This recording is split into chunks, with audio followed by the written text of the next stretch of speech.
Big question. Where do you see the industry going in the next 5 to 10 years, specifically on customer acquisition process? Welcome to the Art of Kaizen for Entrepreneurs, growing 1% everyday podcast. Hello and welcome to the Art of Kaizen for Entrepreneurs podcast. Today, we have a master marketer with us, Martin Kier with Brand Buddy. Martin is developing online advertising campaigns that are absolutely crushing it and seeing 2 to 10x ROAS for his clients. And we're super excited to have him on here today. Welcome, Martin. Thanks for having me, Kyle. No problem, man. Where are you joining us today? Lakewood, Colorado. So just a little bit west of Denver. Love that, man. Beautiful area. You can see the background. It's absolutely gorgeous there. A little bit jealous, but I want to dive into a little bit of what you're doing in your business and the background, the story of who you are. We're in kind of the same field where our focus is customer growth, new customer acquisition, retention of those customers, and actually seeing revenue increase in businesses. And you have a really unique approach of looking at the brand story, and finding high returns by leveraging those aspects. So can you kind of give me a background of how you created your company, where you come from, and how this whole thing, how Brand Buddy came to be? Yeah, absolutely. So as much as I hate to use the term like a one-stop shop, that's kind of what we are. You know, everything from SEO to blogging, email marketing, SMS marketing, Google ads, social media ads, web design posts. We can kind of handle it all. I've actually been in the digital marketing industry for about 14 years now. And I got into it because at age 13, I just happened to have a little hobby thing going. And I started a jewelry business. And, you know, there was little 13, not old, baby 13-year-old Marty going and setting up, you know, a little booth at events, and people started asking me what my website and social media were. So I kind of started self-teaching myself from that point forward, launched a bunch of other, you know, short business experiments, all of which ran off of digital marketing to some degree. And eventually I went to college for digital marketing at CU Boulder as well. So it's kind of just been my, I guess, destiny, for lack of a better word, to just be in the digital marketing space. And with all of those business experiments that I have, you know, done, it's been interesting because I have brought on other marketing agencies just to see how they operated and, you know, get an understanding of how they were doing and how they were providing their services, how they're communicating and so forth. So I identified a couple of things and was like, hey, I think I can do this a decent bit better. So Martin, I love that. I mean, it's the same reason I developed my company in the beginning. Let's pinpoint that a little bit. What did you see in those other agencies that you wanted to fix or you wanted to correct in the market? yeah, I mean, biggest thing that I noticed was lack of communication, where it's like, you know, you'd reach out and then you wouldn't hear back for, you know, a week or longer. That wasn't the best experience. So I'd say that was the leading one. Another one that I noticed is that it seemed like a lot of marketing agencies were not so much focused on conversions and like return. They were more focused on impressions, clicks. And it's like, sure, those metrics have their time and place for top of funnel, but for small businesses, you know, every amount that they spend counts, and they want to see a return on that, whether that's leads or sales and so forth. So I'd say those are the two main things that I started looking at and drilling down and being like, okay, how can I provide this service better? So, I mean, two huge factors. I mean, absolutely huge factors. Communication, because it seems like every time you hire a marketing agency, it's a totally separate entity and they do what they do and hopefully it works, where you're saying to open up and be transparent, have that communication with the client and make sure you're connected. And then a big one, the biggest one, I believe, is the focus and the desire to drive revenue through the marketing efforts, right? Actually support the sales side with the marketing, which seems to be two separate entities for some of these businesses. So I think you've really brought yourself in a position where you're doing what the market needs. And it's funny, some larger businesses like Common Thread Collective, which is a page I normally look at, they've reverted to that too for even their large entities. So these enterprise level businesses are now starting to think, how does every dollar lead to revenue that comes back into the business? And you've been ahead of the ball. Starting at 13 years old is impressive, man. Very, very impressive, right? But I mean, obviously you have an entrepreneurial spirit. You have a design and a structure that you want to put in place, and you're doing it with ethics and a structure in mind that actually grows the business. I absolutely love that. So let me ask you this. In the current system that you have, what makes you unique with how you're doing your media buying or how you're doing your business growth or being that supportive growth partner for these clients?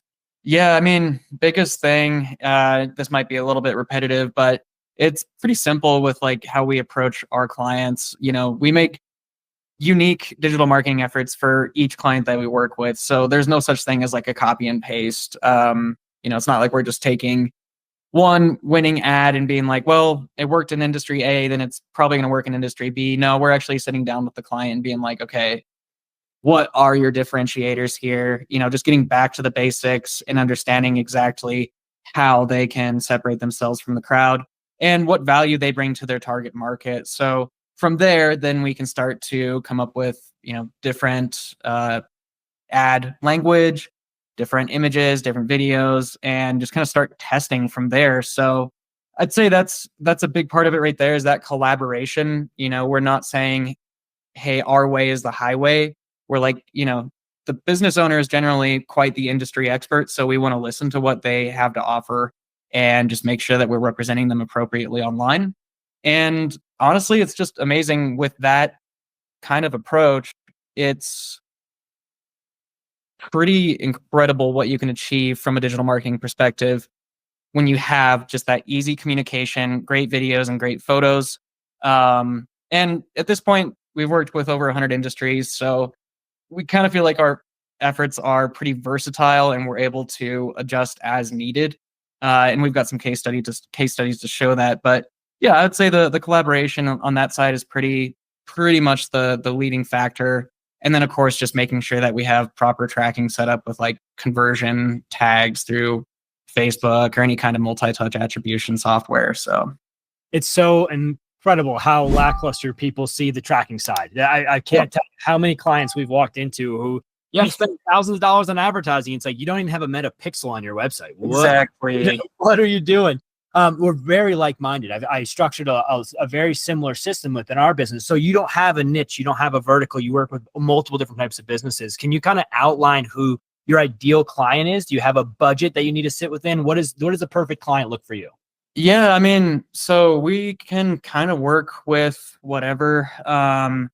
Like you said, we're not niche specific. So we'll work with companies that are only doing, like 6 figures a year, or, if they're like, hey, we only have $500 a month in ad spend, we'll roll with it and usually get some pretty good results.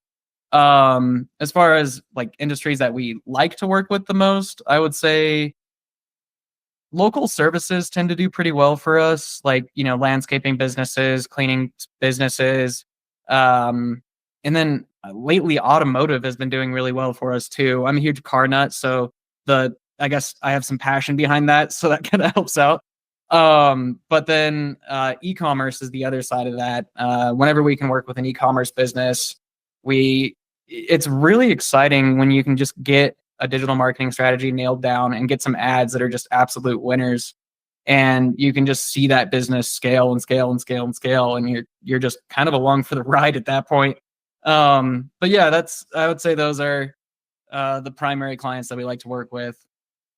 Absolutely love it. And you hit the nail on the head of like really trying to find an opportunity of success, even with the small budget clients, right? Mm-hmm. There's opportunities for any of these clients. So if you're a business owner and you're listening to this right now and you have a $500 or $1,000 budget, Martin here can actually explain how to break that down to use it successfully and grow your company. Love it, Martin. Again, we're very like-minded. I started my company around the same ideology. So, the question I have for you next, and I know I've gone through a bunch of them over the last 10 years, but starting at 13 years old and getting to where you are today, you got to go through a lot of trials and tribulations to find the success that you're at. What do you think was the biggest failure or challenge that you've really faced in your career so far? And tell me how that's changed you and developed your company like it is today. For sure. So yeah, I mean, between age 13 and now age 27, I think I've done 18 different business experiments. And like, it wasn't like these experiments were crazy investments by any means. It was like, hey, this is a fun idea. I can give it, $200. I can give it $1,000 and see how it does and see how I like it. So just experimenting with those different industries, whether it was jewelry or e-commerce or landscaping. I did have a landscaping business that was insane, hardest I've ever worked. But just being willing to experiment, get yourself outside of your comfort zone. I know that's been beat to death a lot about, getting outside of your comfort zone, but yeah, just experimenting and figuring out what you like. And eventually, for me, at least with digital marketing, it was that perfect blend of like, I can be creative, but I can also have a lot of tech. So it wasn't like super mundane like coding, but it's also not like I'm going to be a starving artist. So that's at least what got me particularly interested in it. But yeah, I would say that was the biggest, I think, challenge, is just always trying to learn something new and push yourself outside of that comfort zone, continue to try new things. And that even still flows through into my business today, where it's like, I need to take on projects, or I need to take on clients that I might not necessarily be comfortable with, where it's like, I don't exactly know how I'm going to serve their needs, but I know I'm going to be able to figure it out and learn a bunch of new things along the way. So I would say that's a big one there.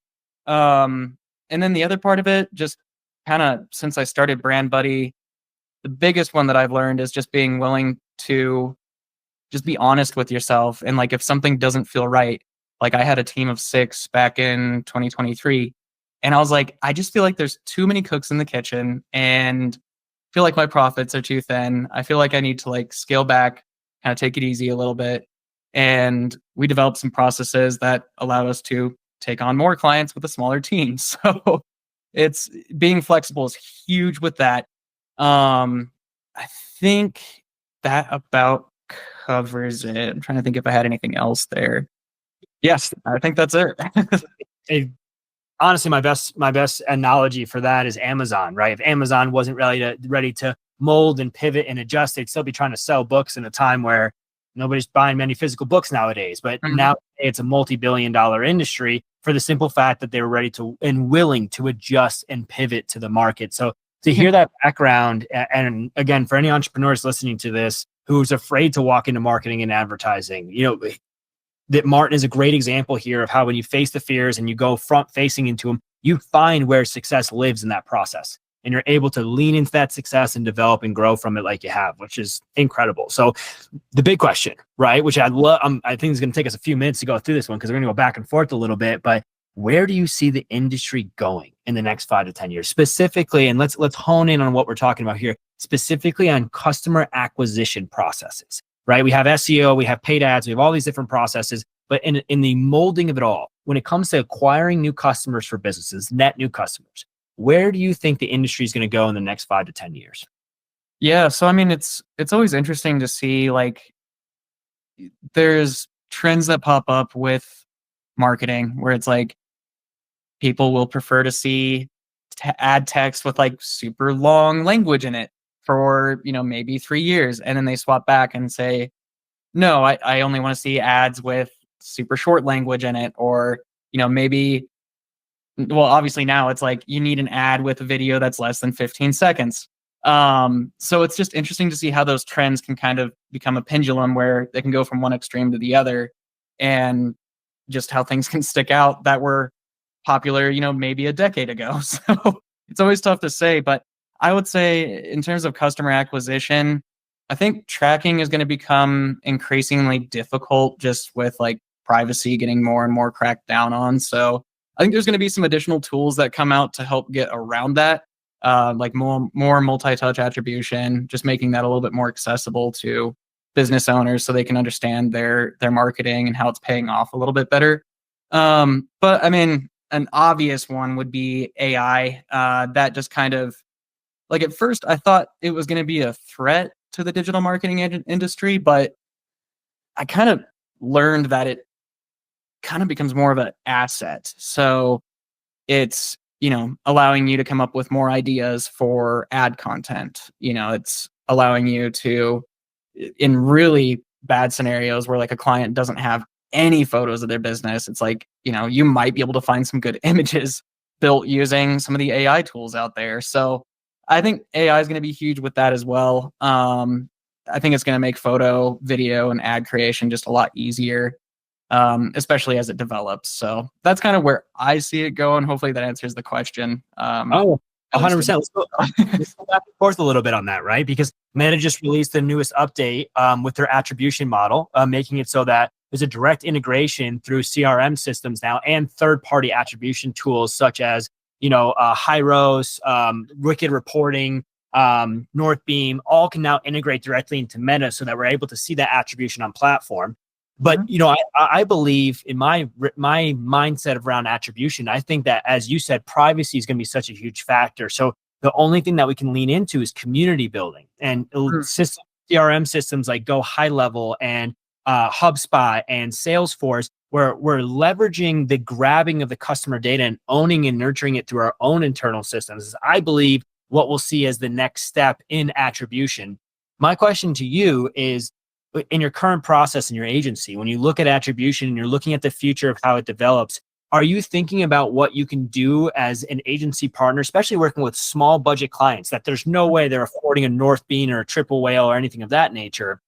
Is there anything that you're looking at today to better support that attribution for the privacy changes for the future?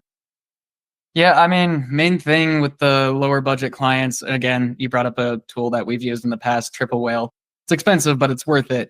As far as like a tool that addresses the small businesses, I don't really know of one yet that is at a level that small businesses will just be able to jump right into. So I think sticking with standard attribution, at least for the coming years, with Google tags as well as just the Meta pixel itself, I think it'll be safe. And I think that's going to evolve further, because if they don't, then it's like, you might as well be putting an ad in like a newspaper or like a billboard, where it's like, you're just hoping that somebody will use a coupon code and then you can actually make that attribution yourself.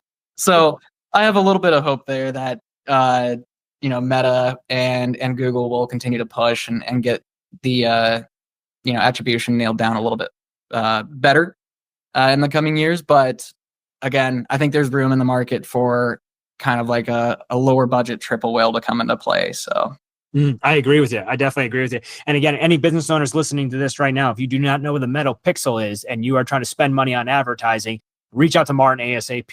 He is hitting the nail on the head of what is needed as the foundational aspects for digital advertising. Walking into digital advertising without some just base level of tracking is just burning cash. It is just burning cash, simply. And yeah, to hit on your second point, which is AI, right? I thought the same thing. I was like, when are they going to release an AI tool that can monitor an ad account better than my team can, or better than I can, or better than you can, right? And that doesn't quite exist yet. It really based around copy development and creative and brainstorming, right? As you said, it gives a lot of good ideas and goes back and forth. But I do see a future where like with the AI chatbots that are being developed now within voice calls, as well as communication chatbots for the lead generation, lead nurturing side. But then on the front facing of ads, if there starts to develop AI that can move faster than humans when it comes to our ruling structure and our media buying structure within these ad accounts, it's going to make obsolete a lot of freelancers or a lot of these small end people that are just have a single service. But everyone that's listening, Martin's still going to be fine. If you can hear the way that he's talking about brand and consumer avatars and understanding the business and understanding the base level of the unique selling proposition of a company and leveraging that, AI might be able to scratch the surface on that, but it still doesn't understand the empathy and the emotion that is created through those aspects. So, Martin, I think you're hitting the nail on the head. I got a question for you. Obviously, super intelligent. You've built a great business. You've developed it over. You've built multiple businesses, but really, with Brand Buddy, have developed something super, super powerful. Have you heard the term Kaizen before? I have not. So this is a term, is a Japanese business term that I found in The Art of War as a child. And the term means a 1% improvement in both self and business every single day. So my question to you, Martin, is how do you find your Kaizen? How do you find your opportunity to stay on top of the market trends, to educate yourself, to continuously be better in this marketing and advertising world?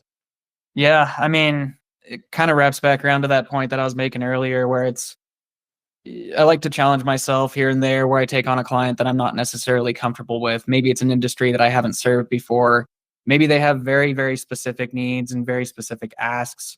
Taking on that client and maybe not knowing exactly how to integrate something or exactly how to promote a specific service. Just being able to learn about that and meet those needs, I think that in and of itself, and discovering the new tools along the way to help make that happen, I think that is honestly where I've got like a lot of, I guess, a marketing edge, and how I've been able to keep myself up to date with just modern marketing techniques. But other than that, I mean, all of the marketing like the partners, like the support reps or any of Google support reps, it's kind of tough to escape them reaching out and being like, hey, here's a new tool, please test it. And so that's always is nice and convenient to jump onto those new tools and get that new knowledge of how things are going to roll out these next couple of years. So awesome. I mean, taking Kaizen into a front-facing ideology of where you're actually going and hands-on finding a way to improve, taking the challenges first and then finding success. Incredible, Martin. I got a bonus question for you. There's one question that wasn't on my landing page, but it's a great question because I get to understand a little bit of the mindset of who you are outside of business. So, you ever heard of the book Atlas Shrugs? I have not. Well, don't recommend reading it. It's super, super big. But the concept behind the book is incredible. The concept is that you as a business owner, me as a business owner, and any business owners listening to this right now, we hold the world on our shoulders. The world does not change. The world does not move without business owners putting services out there and putting the pressure of the world on our shoulders and taking it step by step to move the world into a better place. So my question to you, Martin, is what happens if you, I, all the business owners in the world just say, we're shrugging off the world. We're not dealing with the pressure and every business fails to exist today. What's the first business that you would start tomorrow? Ooh, man. That is one question that I actually ask myself quite a bit. I would honestly be tempted to go into something like way, way different just to like, just switch it up, change things up and like experiment with something new. And I always end up coming back to welding as well as like trucking for some reason. It's definitely not an advanced, like super advanced industry. It's been around for a long time. Not really related to marketing at all, but yeah, I don't know why those have just called to me. So I love that. I love it. So you even said earlier, you're a fan of automobiles. You understand that industry, and that's where your heart really lives. If we had to reset this whole thing. So Martin Kier from Brand Buddy, an awesome conversation. Absolutely love talking. We got a lot of synergy. I'm going to have to talk to you more after we get off the call a little bit about what you're doing and how you're doing it. But give all the listeners an opportunity to connect with you. How do they find you? How do they connect with you? How do they reach out to potentially become a client for you? Totally. So easiest way is just to reach out through our website, brandbuddyllc.com. But you can also find us on like Instagram, Facebook, TikTok under Brand Buddy Co. But yeah, if all else fails, just feel free to shoot me an email, martin@brandbuddyllc.com, and probably be able to get back to you within minutes. So then hitting on that communication again. Yeah. Buddy, thank you so much for your time. If you guys have finished this podcast, make sure you like, comment, and subscribe to the page. We appreciate all of you and see you on the next one.